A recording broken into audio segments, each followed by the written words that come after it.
pesquisador, um professor, um jornalista, vinculado à Universidade Estadual do Piauí, na área de comunicação social.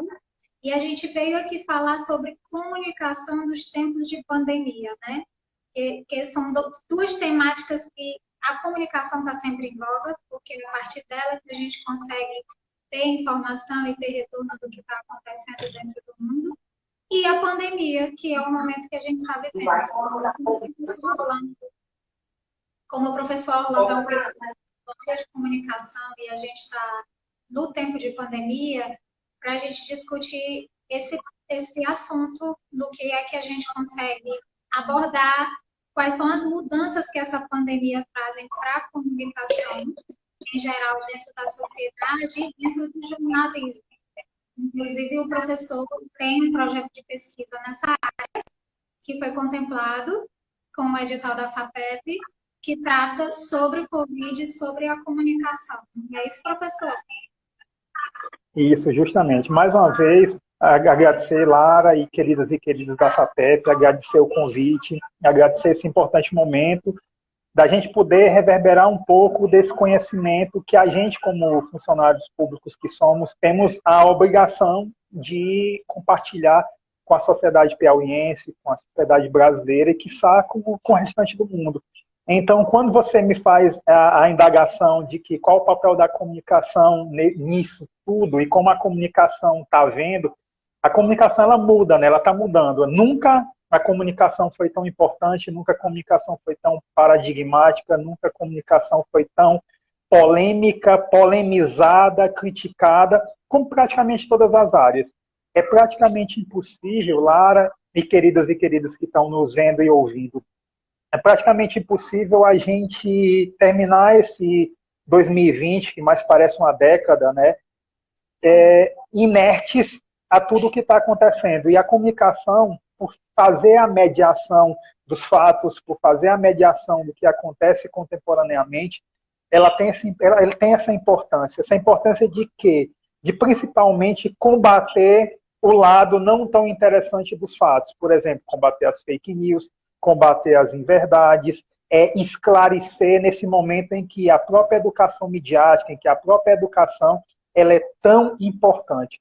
O que é que está acontecendo contemporaneamente? A gente está vivendo um período em que nunca nós tivemos tanta oportunidade de sermos ouvidos e ouvidas e nunca nós somos tão pouco escutados e escutadas. É um paradoxo, é o primeiro paradoxo que eu queria na nossa fala.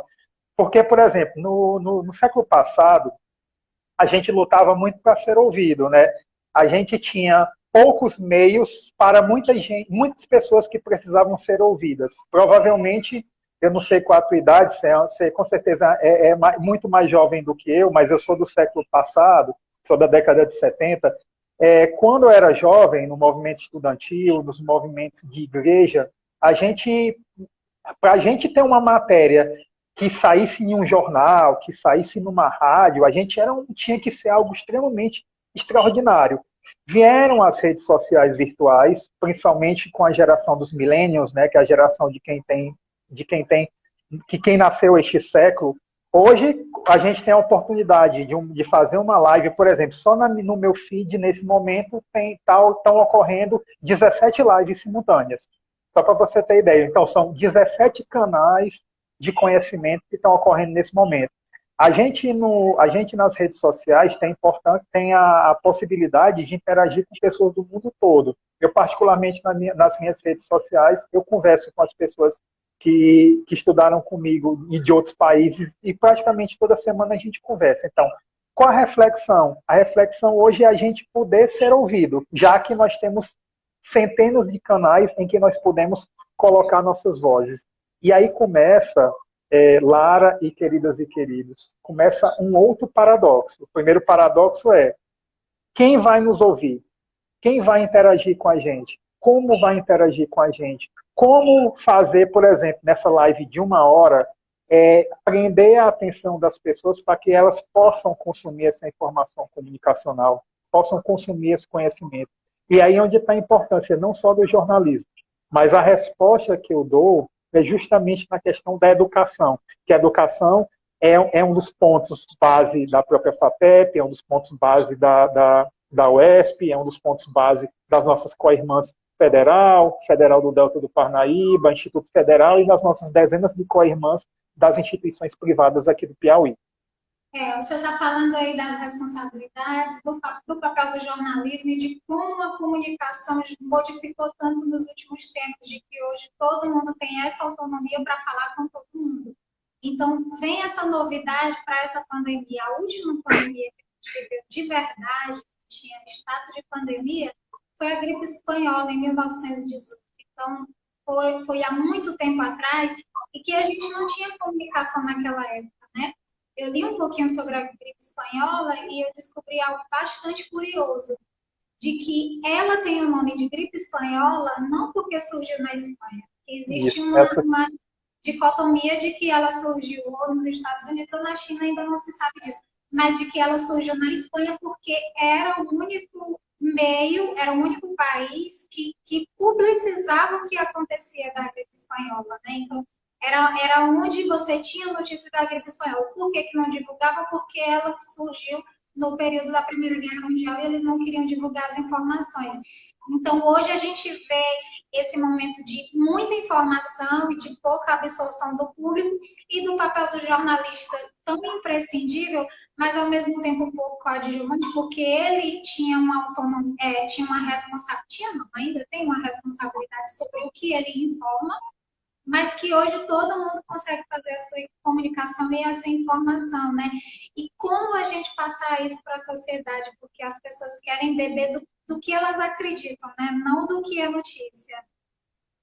Mas aí foi onde você deu o pulo do gato. Qual a diferença do jornalista para as outras pessoas não jornalistas? A informação, ela circunda, né? Você não precisa ser jornalista para fazer uma entrevista. Quando você vai a um consultório médico, ele faz uma entrevista com você para saber quais são, o que é que você tem, está com dor de cabeça, está assim, está assado. Quando você vai fazer uma compra, o vendedor, os bons vendedores são ótimos entrevistadores. Os redatores, não necessariamente jornalistas, escrevem textos incríveis. Então, qual é o papel do jornalista na contemporaneidade? É algo que a gente vem tentando dizer na sala de aula.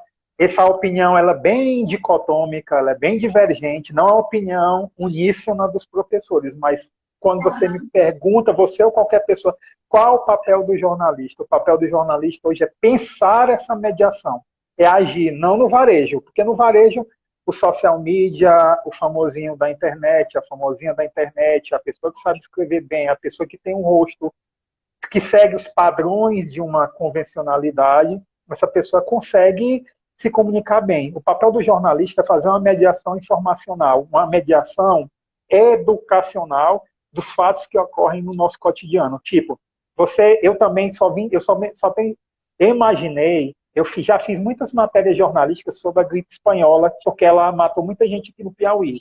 Em 1919 e 1920, ela chegou aqui no Piauí, ela matou 5 pessoas em Picos, matou 4 pessoas em Oeiras, matou mais ou menos umas 200 pessoas aqui em Teresina, e eu, como jornalista, já tinha feito matérias há uns 7, 8, 10 anos sobre a gripe espanhola. Mas só este ano também eu vim descobrir, eu imaginara que a gripe espanhola tinha realmente surgido na Espanha. E como você bem disse, você bem pesquisou e bem nos colocou, ela não surgiu lá. E ainda existe essa questão histórica. Foi nos Estados Unidos ou foi na China, tudo. As fontes que eu pesquisei falam mais uma questão mais estadunidense por conta dos porcos, né? E por conta das pessoas. E ela teria matado mais jovens do que idosos, porque os jovens tinham uma capacidade mais fácil de pegar a gripe e tinham menos anticorpos para pegar essa gripe. Então, o jornalista, ele não só informa, mas ele vai fazer uma reflexão, por exemplo, quais são as consequências da gente se proteger, por exemplo, desta pandemia. A questão da cultura da máscara, a questão da cultura da fila, porque eu tenho conversado muito com alunos, com colegas jornalistas, com colegas pesquisadores, sobre os pontos positivos da pandemia. E um desses pontos positivos podem ser, por exemplo, a questão da fila, porque eu até costumo brincar, é bem engraçado, por exemplo, quem voa não só aqui no Brasil, mas em quase todos os locais do mundo, só não na Oceania. Na Oceania ocorre um fenômeno diferente. Quando você está no avião, parece que as 10 primeiras pessoas que se levantarem ganham R$ 1.000. Só pode ser que está todo mundo desesperado. Então, a pandemia, ela ajuda as pessoas a se levantarem com mais educação, a questão da fila de você no transporte público, uma fila no self-service, uma fila, né, para entrar no cinema, porque só para citar um dos fenômenos que podem ser de reflexão. Quem conhece os países do Oriente sabe que a cultura da máscara ela existe há muito tempo. Por quê? Porque a máscara é uma forma de você educadamente. Eu tenho uma amiga que estudou comigo na pós-graduação, ela morou no Japão durante um bom tempo, e ela dizia, olha, essa cultura da máscara não é porque eles são frescos por conta da poluição, não. Os orientais, principalmente os japoneses e coreanos, e mais recentemente os chineses, eles usam muito a máscara porque é um sinal de educação para não contaminar. Quando você suspeita que você está gripado, você usa a máscara para você não contaminar outra pessoa. Então, olha outro ponto positivo da questão da pandemia. Outro ponto positivo da pandemia, e aí é onde eu não estou minimizando os efeitos da Covid. Eu, particularmente, estou aqui na minha casa, recluso, há um bom tempo. Hoje, saí de uma quarentena de 15 dias, porque eu estava com suspeita de Covid, e depois do quarto exame foi comprovado que não era Covid, pode ter sido outra gripe e tudo, e sei o quanto foi difícil ficar recluso aqui na minha casa. Mas a gente tem que tirar, é algo que eu levo e evoco hoje nas reuniões que eu participo, e agradeço a oportunidade da live, da gente refletir, não só jornalisticamente, mas refletir socialmente o que a gente pode evoluir enquanto seres humanos, enquanto profissionais, enquanto pesquisadores sobre isso. Até há pouco, Lara, perdão por estar estendendo a fala, eu estava acompanhando virtualmente os resultados de uma reunião que está ocorrendo nacionalmente sobre o futuro das aulas online. E um dos professores falara que é impossível, a partir de agora, a gente dar aquela aula como outrora, de chegar, aquela aula que a gente chegava, tudo. Hoje, uma parte das aulas já serão feitas remotamente, mesmo se Deus quiser, de uma maneira muito breve, mas esse breve não significa 2020, provavelmente nós não teremos aulas presenciais em boa parte do país, de uma maneira segura, que, claro, alguns estados já estão tomando algumas medidas até precipitadas e até irresponsáveis de querer fazer as aulas presenciais o mais rápido possível. Mas isso tem se mostrado extremamente perigoso. Mas a gente também tem que discutir a importância dessas aulas remotas. E como essas aulas remotas vão acontecer? Se, por exemplo, o Piauí, só pegando uma realidade piauiense, o Piauí é um dos 3 estados, segundo o NIC-BR. O NIC-BR é a instituição que trabalha com a Internet Brasil, é um dos 3 estados que tem menos acesso à internet. Então, aqueles paradoxos. Mas algumas pessoas podem perguntar. Na década de 70, um pesquisador uruguaio chamado Mário Kaplun, ele inventou um método de educação à distância. A gente está falando da década de 70, ou seja, há 50 anos, sobre o método do Cassete Fórum. O que é o método do Cassete Fórum? Eram fitas, aquelas fitas que provavelmente metade das pessoas que estão aqui na live não sabem nem mais o que é isso. Aquelas fitinhas que ficaram famosas lá nos 13 porquês, né? Então, ele usava um gravadorzinho, e esse gravador ele passava gravadores e fitas para comunidades da Amazônia, para comunidades quilombolas, para fazer a educação à distância. Então, por que hoje, mesmo muita gente não tendo acesso à internet, a gente não pode fazer de uma maneira offline? Trazer o conhecimento para as pessoas. O que não pode, Lara e queridos que estão nos vendo, com muito prazer, já tem muita gente do bem, muita gente querida está aqui na live, que estão nos vendo e ouvindo. A gente não pode ficar parado, que eu não posso ficar me lamentando, porque eu estou há 119 dias sem ir a um restaurante, há 115 dias sem comer os meus pratos preferidos, há 4 meses e meio sem fazer o que eu mais gosto fora de casa, que é viajar, a ter passado 15 dias sem ver a minha mãe, a ter passado 3 meses sem ver a minha irmã, que ela está no combate ao Covid, então ela decidiu não vir para a residência da minha mãe. Então, o que a gente não pode, eu não posso é ficar aqui no meu casulo, nem jornalisticamente, nem como cidadão, nem como professor, nem como uma pessoa que acredita no bem, ficar no meu casulo. Então, é entender... E aí, o senhor até pediu licença por estender a fala sobre esse aspecto e essa análise meio que do lado positivo da pandemia, mas é porque, na verdade, eu acho que é a função do pesquisador. Ele vem como lanterna, tentando iluminar os espaços e você tentar se reinventar. Porque, assim, de vez em quando, o mundo passa por transformações que exigem isso das pessoas, né? Então, não deixa de ser imprescindível a gente analisar os aspectos e saber como a gente pode abordar da melhor maneira possível. E isso é a melhor forma da gente encarar o problema, né? E buscar solução.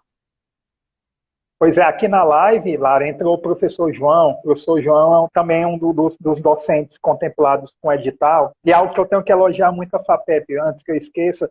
A FAPEP ela lançou um edital emergencial para trazer propostas inovadoras, para fazer essa reflexão sobre ideias acerca da Covid. E a gente teve a felicidade de ser contemplado entre as dezenas de projetos, bons projetos, né? Eu tomei conhecimento de alguns projetos que também não foram contemplados, mas sim, ideias incríveis. Quem sabe não tem um segundo ou não venha mais verba para fazer essa contemplação, mas a gente precisa estar pensando. A FAP está cumprindo a função dela de estimular, as universidades estão cumprindo, esse projeto ele contemplou professoras e professores de 4 instituições, né, da Federal do Piauí, da Federal do Delta, do IFP e da Federal do Piauí, colegas daqui de Teresina, colegas de Picos e, no nosso caso, da UESP. Então, são colegas de 4 universidades e de 5 camping, de 5 unidades, né? Sendo colegas de 3 cidades do Piauí, não só da capital, mostrou que ele que também interiorizou, e colegas de Parnaíba e colegas lá da querida Picos. Então, está mostrando, entre os vários, nós temos o observatório na UFP, nós temos o observatório na UESP, perdoe colegas das outras instituições, eu desconheço, não que não exista nas outras instituições, mas eu creio que também deve existir na Federal do Delta, deve existir no IFP, deve existir na Nova FAP, na Santo Agostinho, só para citar algumas das instituições. Então, está mostrando que as instituições estão procurando fazer acontecer. O problema é que tudo é muito novo, ninguém imaginou... Eu vou trazer um dado. Eu casei no dia 31 de janeiro e fui fazer... E nossa lua de mel foi uma volta ao mundo. E ninguém imaginou... a gente saiu do Brasil e estava tudo muito normal. A gente saiu daqui, não via ninguém com máscara. A gente está falando dia 1º de fevereiro. A gente casou 31 e 1º de fevereiro a gente viajou. Estava tudo muito normal. A gente andou em muita gente. Só na primeira semana depois da viagem, que a gente chegou no 4º país, é que tinha os primeiros avisos. Quando a gente voltou, depois de 15 dias, é que as pessoas começaram a aparecer com máscaras, mas ninguém media a temperatura. Então a gente está falando disso há menos de 6 meses. Então ninguém imaginou, eu imaginei que eu voltaria a dar aula agora no final de março, eu estava com tudo pronto, a aula, tudo, e agora... eu tenho uma série de alunas e alunos aqui e toda semana perguntam quando as aulas vão voltar. A gente não sabe nem como vão voltar. Porque, por exemplo, nas disciplinas teóricas, é relativamente fácil a gente dar as aulas de maneira remota. A gente dá aula. Agora, nas disciplinas práticas, nas disciplinas laboratoriais, como ficarão? Eu acabei de saber que, por exemplo, a Federal do Ceará, a Federal de Ouro Preto e algumas instituições do país, principalmente do campo das federais, e a Estadual da Paraíba, do campo das estaduais, elas já estão fazendo os chamados semestres pulverizados. O que é isso? Não ter mais 2 semestres anuais, mas ter 3, 4 semestres para pegar justamente logo as disciplinas teóricas serem ministradas e as disciplinas práticas serem deixadas um pouco mais para frente. Mas, por exemplo, a Federal do Ceará e a Federal do Rio, salvo engano, se não me falha a memória, elas já estão, inclusive, pensando estágios e pensando as atividades práticas de uma maneira também remota, ou seja, de uma maneira inovadora. Aqui em Teresina, a Uninova FAP já está fazendo os estágios, principalmente para o pessoal que vai se formar, de uma maneira online. Por quê? Lara e queridas e queridos que estão nos vendo. Nós temos 3 públicos de alunos. Nós temos um público que está nos 2 últimos períodos, ou seja, no 7º e no 8º, ou no 8º e no 9º, no 9º, no 10º, ou no 11º e 12º, né? Naqueles cursos que são de 4 anos, 4 anos e meio, 5 anos ou 6 anos. Nós temos esse primeiro público, que é o pessoal que já está saindo da universidade. Nós temos um segundo público, que é o alunado que está no meio do curso, que está a partir do 3º e até o antepenúltimo período, e nós temos os calouros. Entre os veteranos, que já têm uma cultura de universidade, um conhecimento de universidade, que estão querendo sair da universidade porque querem ir para o mercado de trabalho, com essas pessoas é mais fácil você vivenciar essa cultura da aula remota, dessa aula à distância, dessa aula offline, dessa aula não tão presencial como outrora. Por quê? Muita gente já está... Já conhece os mecanismos. E isso está em TCC tudo. Então, com esse tipo de público, com esse tipo de público, é mais fácil. É mais fácil. Agora, com o segundo público, já é mediano. E detalhe, o pessoal que está se formando, geralmente já tem um celular, já está mais conectado, geralmente já está estagiando, já está trabalhando, muitos já passaram no concurso, muitos já sabem que querem aquele curso. Esse público é mais fácil. Nós temos o segundo público, que é o público que está no meio do curso. E aí você já começa a encontrar as dificuldades. As dificuldades. Por quê? Porque esse público, muitas vezes, é um público financeiramente mais carente, é um público quantitativamente maior, e aí já há complicação. E o terceiro público é o mais complicado de todos, que é as pessoas que entraram na universidade recentemente, ou hoje nós tivemos uma reunião lá na UESP com os alunos que vão entrar ainda na universidade, que é o pessoal que foi selecionado por SISU, e que a gente está chegando no meio do ano, coitados e coitadas, ainda não entraram. Então, essas pessoas, em sua grande maioria, não têm uma cultura de universidade, não conhecem a universidade, não conhecem como funciona o sistema de universidade. Aquela questão de que a universidade não precisa usar farda, que não tem uma diretora, que o professor não é a tia, o tio, de que as aulas elas funcionam de maneira modular, que cada professor tem uma metodologia, que existe o famosíssimo seminário, que existe, então, esse público é mais complicado. Então, eles não estão preparados para a autonomia que a universidade oferece a eles, né? Pois é. Então, esse público está mais complicado. Então, coitadas e coitados, além de serem punidas e punidos pelo fato de não entrarem na universidade agora, porque para mim foi um dos maiores sonhos e mudanças, particularmente falando, foi minha entrada na universidade. Foi o fato temporal mais transformador na minha vida, porque assim, a universidade foi o local dos conflitos positivos de ideia, das diversas correntes teóricas, das diversas correntes políticas, das diversas correntes educacionais. Então, a universidade representa isso. Então, pena que essa universidade que nós estamos falando, ela acabou, ela não existe mais. Ela não existe mais. Isso é fato, ela não existe. Por que ela não existe mais? Com certeza, pelo menos pelos próximos 3, 4 anos, muitas aulas serão ministradas de maneira híbrida, mesmo sem a pandemia. Porque, infelizmente, eu tenho certeza que, apesar da vacina e das vacinas serem uma realidade, se Deus quiser, até o final do ano, principalmente a vacina lá de Oxford, que aqui está mais avançada, mas ninguém pense, aí voltando lá para o jornalismo, a importância do jornalismo. Não é só anunciar que vai ter a vacina de Oxford, mas imagina só o mundo tendo quase 8 bilhões de pessoas.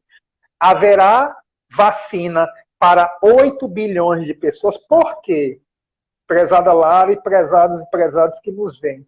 Enquanto a gente está com a conexão boa, eu estou com a conexão de alta velocidade aqui no meu apartamento, aqui no centro de Teresina, e muita gente está vendo, a gente ainda tem 4,8% da população piauiense que não tem acesso à energia elétrica. Ou seja, muita gente não tem sequer acesso ao celular, não porque não tem dinheiro. Muitas vezes tem até uma condição de comprar um celular em 12 prestações, tudo, mas não tem como usar porque não tem como carregar isso de energia elétrica. Então, nós temos uma sociedade, imagina só a questão da vacina. Hoje, a vacina da gripe, né, da H1N1, não chega a nem metade da população. Se metade da população, se quiser se vacinar de H1N1, tem que pagar. Sabe quanto é que custa? R$ 285, que é um dinheiro para boa parte da população ainda não tem, é um dinheiro que é muito caro. É um valor muito alto, apesar da importância da vacina. Então, será que essa vacina vai chegar para todo mundo? Vai chegar primeiro para quem? Vai chegar primeiro para os públicos vulneráveis? Vai chegar para a universidade? Quem? Quantas doses? Essa vacina, a gente, como a da gripe, a gente vai precisar se vacinar anualmente, porque o vírus ele vai mutando, né? Já tinha até o ano passado, até o mês passado, quase 42 cepas, que são variações desse vírus. Ou seja, dizem que a mutação brasileira é uma das piores do mundo, por isso que tem muita gente morrendo, além das questões que a gente já sabe. Então, será que essa vacina vai chegar para todo mundo? É por isso que a universidade... E aí surge um questionamento polêmico. Enquanto isso, o que a universidade está fazendo e a universidade pode fazer, principalmente para esse terceiro público, que é o público dos novatos.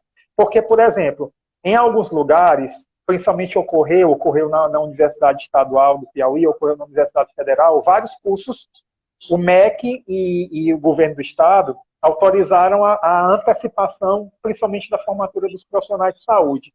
Lá no campus da UESP de Corrente, os alunos entraram na justiça para ter a formatura, né? Porque o pessoal de direito quer se formar, porque para eles querem ter a aula, nem que seja presencialmente, nem que seja remota. Para o público que vai se formar é mais fácil, pelos motivos que eu expliquei. E os outros públicos, e aí onde está? Uma sugestão que eu dou, não sei se as colegas e os colegas que estão vendo concordam ou não, é que essas disciplinas teóricas elas podem ser dadas logo, para ir eliminando etapas, eliminando essa carga horária, isso de maneira offline, não como a que a gente está fazendo agora ao vivo, mas tipo assim, você grava uma aula, manda pelo e-mail, manda pelo WhatsApp, e você dá tipo uma semana, 2 semanas para o alunado ter noção disso e fazer esse acompanhamento. E aí, jornalisticamente, a gente precisa também refletir isso, porque está assim, muito número, os números são importantes, sim, mas as pessoas são mais importantes. E a gente está contando muito pouco essas histórias e evoluindo em cima dessas histórias. Ou será que a gente vai ter cada família morrer uma pessoa da Covid para a gente poder se mancar? E a necessidade desse planejamento a longo prazo, né? Porque o senhor deslindou aí sobre o aspecto de que o Covid não vai embora amanhã, ainda que a gente consiga a vacina.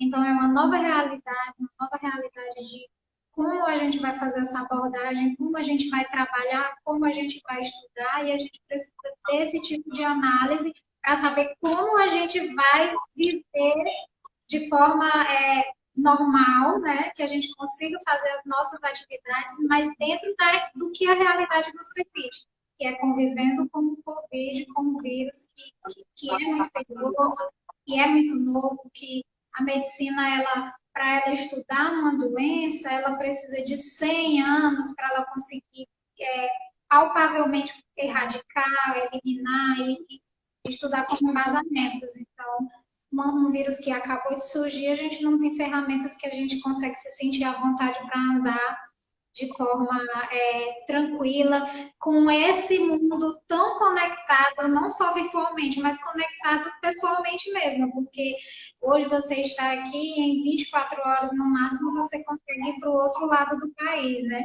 Então as pessoas trabalham dessa forma, Então, é uma realidade que veio para ficar e que a gente tem que aprender a lidar com ela, e por isso a gente precisa tanto de pessoas que se tornem pesquisadores e de pesquisadores que estudem essa nova realidade e que tragam para a gente dados e dicas de como a gente pode fazer esse tipo de abordagem, como a gente pode melhorar para trazer esse normal para a gente, né?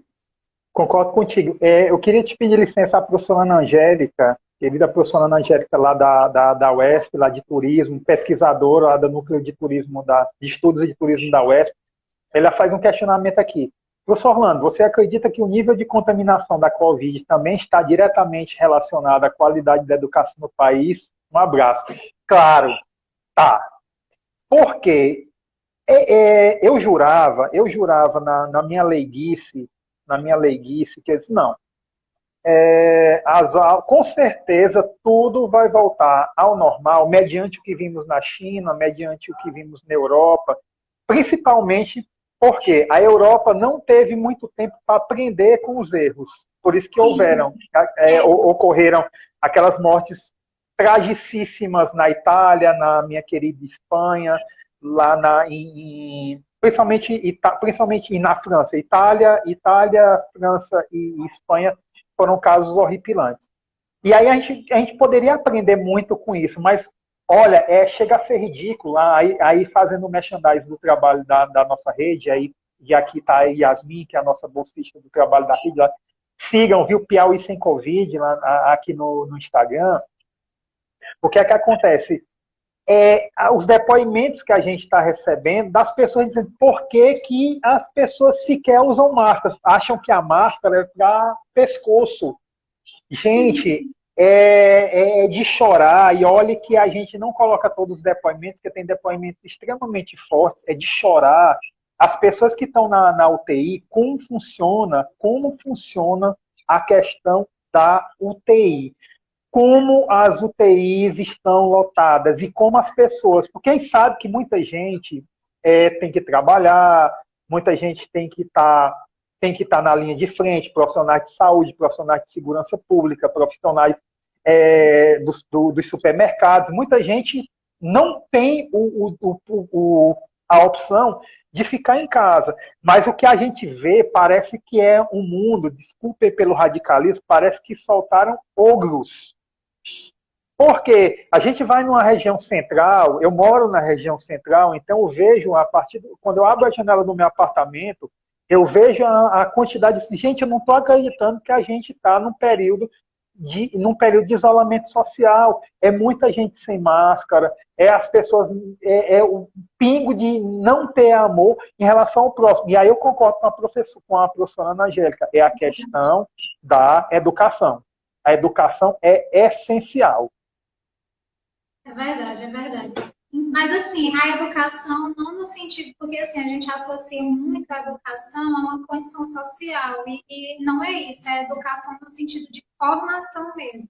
E não só formação, no caso, acadêmica, né? Formação meio que social mesmo. O senhor deu exemplo aí que no Oriente, que em países como o Japão, por exemplo, a gente tem o hábito de usar máscara não para nos proteger, mas para proteger o outro, porque eu posso estar gripado. Então, esse hábito que, infelizmente, a gente não consegue encontrar aqui dentro do nosso país, né? E aí o senhor deu exemplo também no início de que isso pode trazer, forçadamente, uma conscientização, que é a gente respeitar o espaço do outro, quando o senhor deu o exemplo da fila, daquele desespero de que todo mundo vai junto, agora a gente precisa manter a distância um pouquinho, e os espaços do seu espaço e o espaço do outro, de como forçadamente a gente está precisando obedecer os espaços do outro com a pandemia, não é isso? Pois é, você sabe qual foi uma das maiores heranças da pandemia da gripe espanhola? O hábito de lavar as mãos, que é um dos hábitos que mais são reverberados na própria Covid. Então, assim, a gente evolui ou pelo amor ou pela dor. E eu queria aproveitar para responder aqui um questionamento do Antônio Carlos, né? Ele disse, professor Orlando, o negacionismo visto em relação à pandemia teria alguma relação com a comunicação feita pela mídia? O senhor acha que a mídia trata bem o tema? Houve falha? Excelente pergunta, Antônio.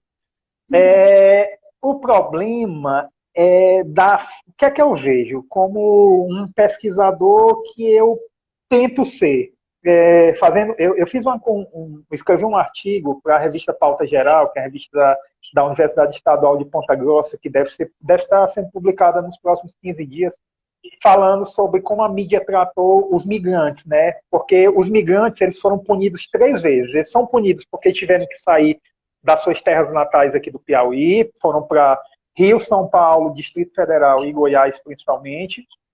Depois eles foram punidos porque perderam seus empregos e tiveram que voltar às pressas. E depois foram punidos pela 3ª vez porque não deixavam os ônibus entrar, chegavam lá como se fossem ETs que trouxessem criptonita no corpo. Então a gente refletiu como a mídia, nós fizemos uma análise quantitativa em cima disso, e como a mídia tratou esse caso, inclusive tratando sobre os chamados ônibus da morte. Ou seja, ninguém fez uma reflexão, e quem fez essa reflexão foi um professor da Universidade Federal do Vale do São Francisco, campus de São Raimundo Nonato, que ele criou um protocolo, ele e as orientandas dele, ele é um professor de antropologia, ele criou um protocolo de acolhimento dessas pessoas. Como funciona esse protocolo? Você, quando chega, higienize sua mala. Se você vai ser recepcionado de moto, use uma máscara, uma touca. É um protocolo simples que poderia ser utilizado em todo o restante do Piauí para ter esse acolhimento. Porque imagina só você ser punido várias vezes. E aí é onde entra, mais uma vez, Antônio, a questão da educação. E onde é que funciona a educação midiática? Na minha opinião, por mais que as questões do Fla-Flu, eu costumo brincar.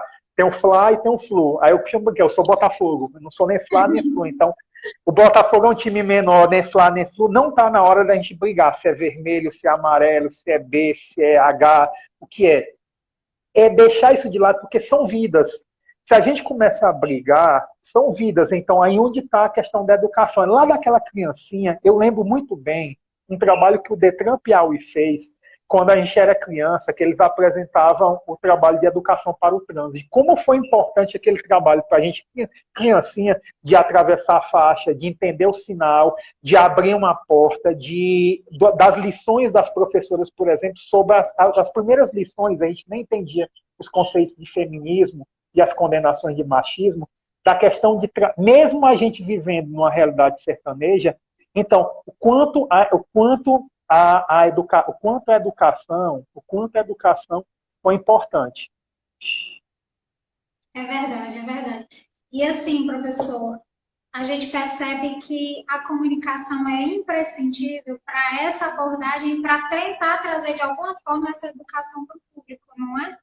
Como é que a gente consegue fazer isso, ainda que timidamente, ainda que eu não sou profissional, né? Fazer essa disseminação de boas práticas e trazer um ambiente mais assim de unificação no sentido de que todo mundo tem um inimigo em comum, né? É o vírus, né?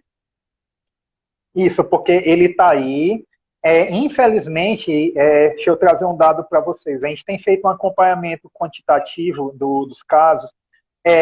O índice de transmissibilidade, segundo a pesquisa sorológica da Prefeitura de Teresina, o índice de transmissibilidade ele diminuiu, ou seja, a capacidade de X e Y transmitir para Z, K e O. Mas a quantidade de casos no estado só aumenta. E, infelizmente, não só casos, mas de falecimentos. E aí poderia ser o nosso pai, a nossa mãe, o nosso filho, a nossa filha, pessoas queridas. Eu, particularmente, conheço várias pessoas conhecidas que perderam parentes para o vírus. E é onde mora a questão da educação. Eu não estou aqui para criticar a mídia, né? A gente sabe que o trabalho midiático é importante. A gente tem tentado trabalhar no nosso projeto de pesquisa com os meios de comunicação por saberem que essa mediação a crítica que eu faço é a junção dessa educação midiática, da importância dos sites, da importância das redes sociais. Vamos dar mais importância para a máscara do que para Mayara Card e para o Arthur Aguiar, né? Acho que Arthur Aguiar, tudo. Porque assim, é engraçado, se você for monitorar, criaram um meme hoje de madrugada com o Bolsonaro e com o Whindersson Nunes, né? Fakes do Bolsonaro e fakes do Whindersson Nunes. Isso repercutiu muito mais do que o termo Covid. Infelizmente, então, olha como a importância da própria educação midiática. não é errado consumir. Quem mais consome fofoca no mundo são os países de primeiro mundo, não é país teoricamente terceiro, esse conceito nem existe mais. Não é o Brasil que mais consome fofoca no mundo, é a Inglaterra, são os Estados Unidos, é a França, é o segundo maior meio de fofocas do mundo, é um meio alemão, ou seja, a educação alemã ela é incrível. Mas, entre meio aquilo, você tem uma programação de qualidade,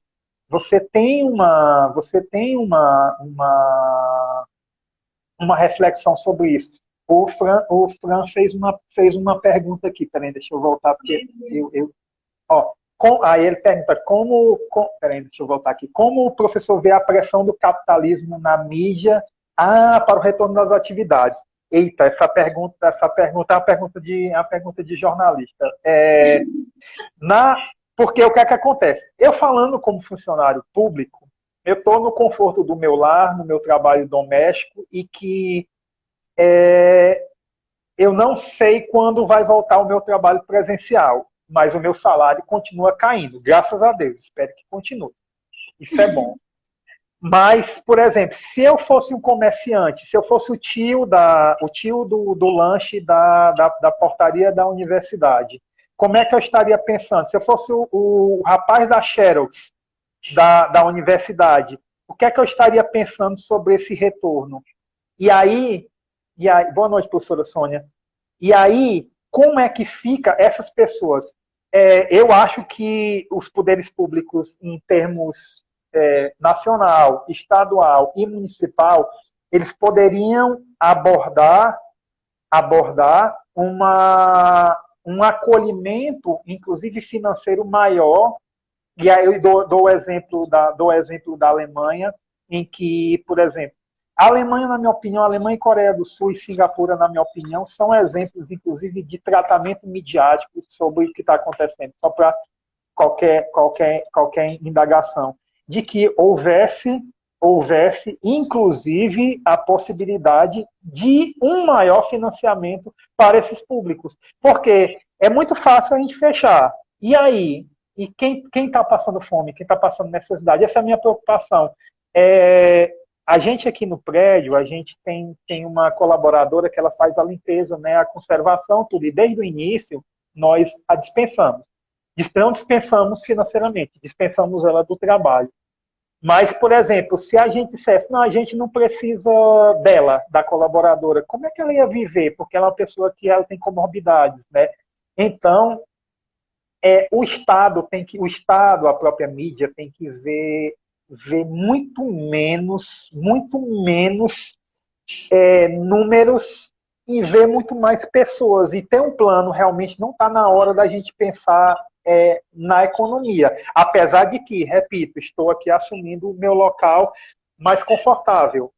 Mas assim, é igual o senhor falou aí, que a Europa ela não teve tempo hábil para se preparar e ela foi surpreendida com o vírus. No caso aqui, de países que chegou um pouco mais tardiamente, eu acho que era necessário a gente ter um planejamento mais a longo prazo, né? A gente já sabe, desde o início, de ramos que fatalmente demorariam bastante. Por exemplo, ramos de festas, ramo de buffet. Onde faz aglomeração, é um ramo que vai ter dificuldade. Então, a gente sente falta desse planejamento a longo prazo dentro da economia e dentro dos estados.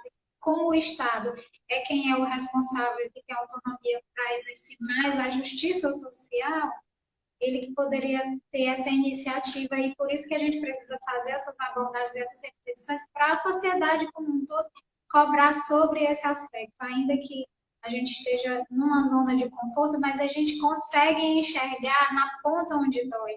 Eu acho que são dois aspectos, a ponta no sentido das pessoas que têm uma renda menor, que a gente consegue resolver com auxílios, e essa outra ponta que é o mercado em si, que para de funcionar completamente, né? Eu fico muito preocupado nisso, mas eu queria aqui um abraço para o Hélio, um abraço para o Helder, que está lá em São Brás, do Piauí, uma cidade que fica a mais de 600 quilômetros daqui, e a Yasmin, que é nossa bolsista do projeto, está fazendo uma observação aqui. Acho que tivemos a chance de fazer melhor. de nos prepararmos com base nos outros países, mas esperamos o pior acontecer e até agora não foi feito nada. Concordo em gênero, número e grau, Yasmin, porque está muito paradoxal, até nos países que as mortes foram mais pesadas, porque a população era mais idosa, de mais fumantes, de que as organizações de saúde não estavam esperando, já os picos, né, aquele velho gráfico, né, que volta lá para a terceira, quarta série da gente do mais, do menos, viu como é importante, a educação é importante, dá para entender a questão do pico. Aqui no Brasil, a gente, por exemplo, aqui no Piauí a gente está um tempão, e eu jurava, eu na minha leiguice, jurava que não, a gente vai passar e está piorando. É tanto que amanhã, por exemplo, se você quiser comprar algumas coisas, já não dá para comprar. Sábado, sexta-feira passada, quebrou uma torneira aqui do prédio que deixaria o prédio todo sem. Nós rodamos quase 30 quilômetros para encontrarmos uma torneira. E só encontramos uma torneira de R$5. Porque estava naturalmente fechado.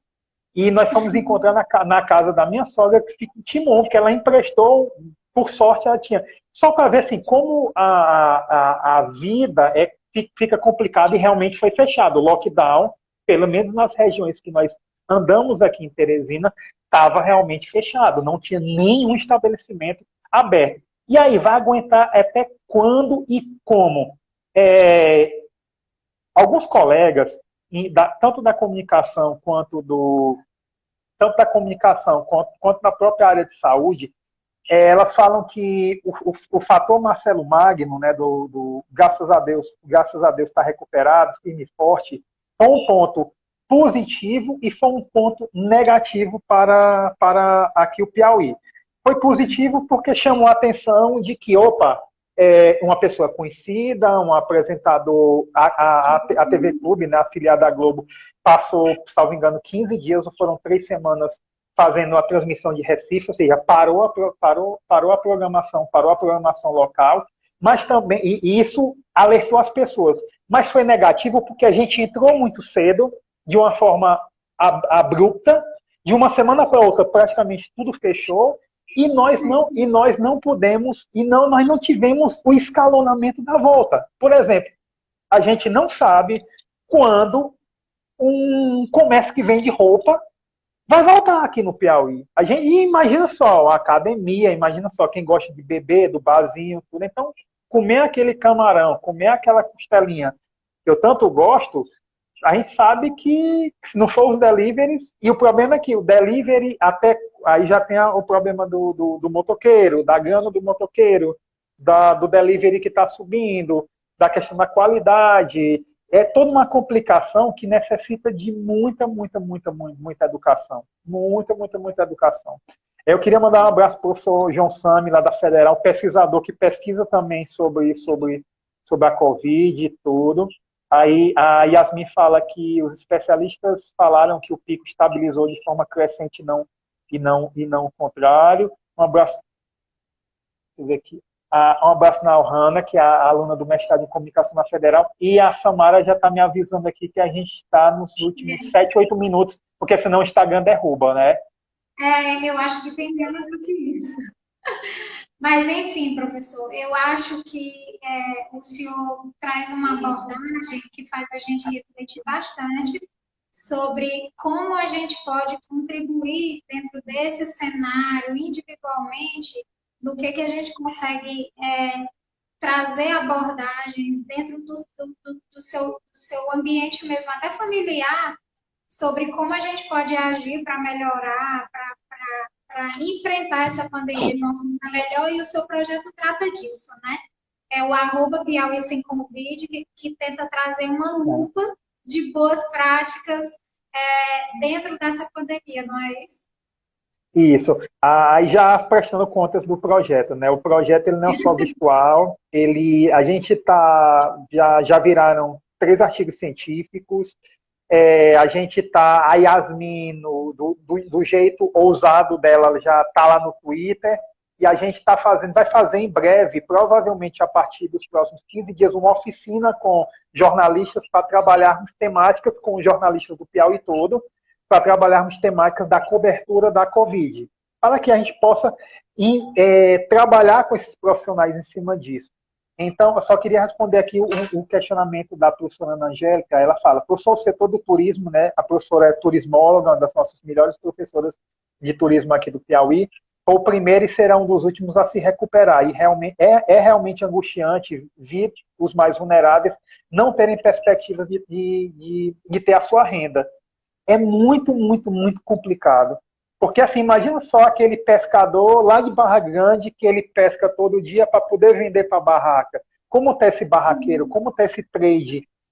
Eu li ontem uma matéria, uma matéria lá do UOL, falando, a repórter do UOL ela fez uma viagem dentro da Alemanha explicando esse novo normal. E explicando, inclusive, das complicações que está sendo viajar lá. Por exemplo, você não tem mais o buffet. No trem, realmente tem um isolamento social, mas algumas pessoas não estão fazendo. Aí ela voltou de ônibus para testar o ônibus estava lotado, muita gente sem máscara, tudo. É muito doido. Então, assim, que viajante que sou, eu prefiro não viajar por enquanto. Não viajar, sim, porque eu tenho medo. Felizmente ainda não peguei, infelizmente ainda não tem a vacina e é onde está. E aí, para a gente mais ou menos já encaminhar antes que o Instagram nos derrube, agradecer a oportunidade, Lara, assim, não a conhecia, assim, a FAPEP teve algumas mudanças, né, muitas caras novas, mas manteve sempre, como sempre, é uma das instituições que eu tenho muito orgulho no Estado. Falo muito para as pessoas quando eu tenho a oportunidade de estar fora do Estado, que é uma FAP, apesar de ser pequena nos recursos, né, aí a gente cobra muito, de cobrar o nosso governador, a gente sabe do trabalho do professor Amaral, mas de ter mais recursos, de ter mais editais, mas a gente sabe o tanto que vocês nos tratam bem. Assim, tem sido incrível como a Risalva, e ela é a ponta de lança, né, e ela representa todas e todos vocês, como ela tem sido carinhosa com a gente, como o Fran sempre tem sido carinhoso com a gente, como você tem sido carinhoso. Com certeza, como a professora Eliane sempre, né, um dos patrimônios da FAPEP, tem sido assim, sempre carinhoso e respeitoso com o trabalho. Com certeza, quiçá tenhamos mais lives, tenhamos mais. Parabéns pelas lives semanais de vocês, têm sido assim, incríveis. Eu tenho sido sempre procurado e deixar os nossos contatos, né? @orlando.bert e lá na nossa rede de solidariedade e esperança. Divulguem para as amigas e para os amigos, @Piauí Sem Covid. É um projeto de pesquisa que é participativo, é um projeto de pesquisa que é aberto a todas e todos. É verdade, professor. Eu queria agradecer a presença do senhor aqui, que foi uma honra a gente ter esse bate-papo e ter esse público aqui interagindo e conversando conosco. Sigam o Piauí Sem Covid, porque ele traz, como eu já falei, uma lupa sobre as boas práticas de como a gente consegue lidar com essa pandemia. E a FAPEP está aqui à disposição do público em geral e de pesquisadores. Anotem na agenda de vocês, quinta-feira às 19 horas, a gente tem aqui cadeira cativa, no celular de todo mundo, no computador, para que a gente consiga trazer temáticas que contemplem não só os pesquisadores, mas o público em geral. Eu acho que é missão da gente, a popularização da ciência, a gente entender que as pesquisas, elas são para a sociedade, elas se transformam em produto, elas se transformam em mecanismos de como a gente pode lidar melhor socialmente falando. Então, tudo vem da ciência, de uma certa forma. Então, é a partir dela que a gente consegue melhorar e evoluir ainda mais enquanto ser humano, enquanto cidadão, enquanto pessoa. Então, eu agradeço todo mundo que está aqui, agradeço ao professor Orlando e sigam o Piauí Sem Covid, tá bom, gente? Só mandar um abraço para o pessoal lá do campus da UESP de Pix, da Midiática da UESP, que é uma liga acadêmica de Pix, tem várias ligas acadêmicas de reflexão comunicacional, reflexão social. Mandar um abraço para a Elisete e continuar, pessoal, à disposição. Repito, não é obrigação da minha parte, da nossa parte da UESP, como funcionários públicos, de pensarmos. É parte da nossa função. O termo funcionário público significa isso, é o termo servidor. Eu vivencio muito, isso é um dos mantras da minha vida. Servir está em refletir, servir está em trazer respostas, servir está em trazer vivências. Tem sido incrível aprender com vocês, aprender com um grupo lá. A gente tem um grupo no WhatsApp da professora e dos professores que foram contemplados no projeto. Tem sido assim, incrível os aprendizados. E vai virar livro, viu? Vai virar 2 livros, vai virar um manual que a gente está fazendo com os colegas lá da Federal e vai ter um segundo livro falando sobre as metodologias desse projeto, que a gente quer tocar ele para frente. Se Deus quiser, vai dar certo.